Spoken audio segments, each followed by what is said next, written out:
Allô tout le monde, petite vidéo pour parler de la reprise de l'espace interne et externe.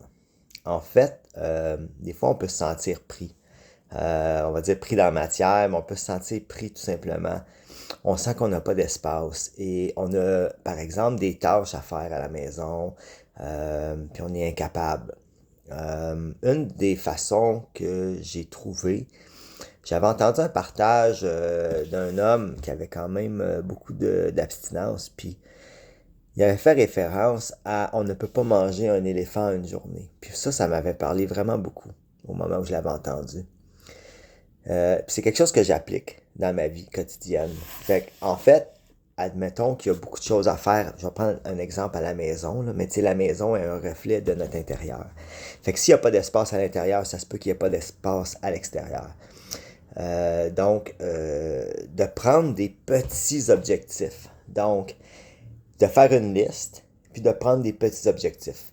Par exemple, si, mettons, la maison est bordélique, ben de dire, ben OK, aujourd'hui, je fais juste la table du salon.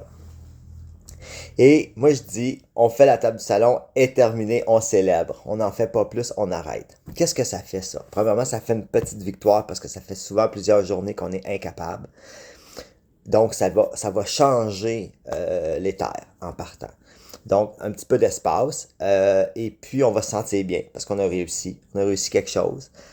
Et puis, il va aussi se créer un petit espace au niveau de l'énergie. Parce que quand on va regarder la table, on va voir une légèreté comparativement à la densité du restant de la maison. Et puis, à tous les jours, de faire, bon, le lendemain, ça peut être la vaisselle, et puis à un moment donné, on va y arriver. Euh, et on va sentir que l'espace s'est recréé par le mouvement, en fait. Parce que de nettoyer, c'est un mouvement. Euh, Fait que c'est la technique de ne pas manger un éléphant une journée. Et sinon aussi, ça peut s'appliquer à des objectifs de vie. Parce qu'à un moment donné, si je désire aller au gym, partir à un restaurant, n'importe quoi, là, comme des projets, ben on peut partir du but qui est, mettons, d'ouvrir un restaurant. Je sais pas pourquoi je parle de ça, mais c'est comme ça. Ouvrir un restaurant mais là, c'est quoi la première chose? Ben, peut-être qu'au début, ça va être de définir c'est quoi son restaurant. Ça serait quoi le type de restaurant qu'on voudrait. Ensuite de ça serait quoi le menu? Puis en faisant ça, puis ensuite de ça, ben, qu'est-ce que ça prend, mettons, pour louer un local? Fait que là, peut-être ça prend de l'argent, peut-être qu'il faut. Fait que si on fait ça par petite étape, petite étape, petite étape, petit morceau, à un moment donné, on se rend compte que nous serons étonnés des résultats même après n'avoir parcouru que la moitié du chemin.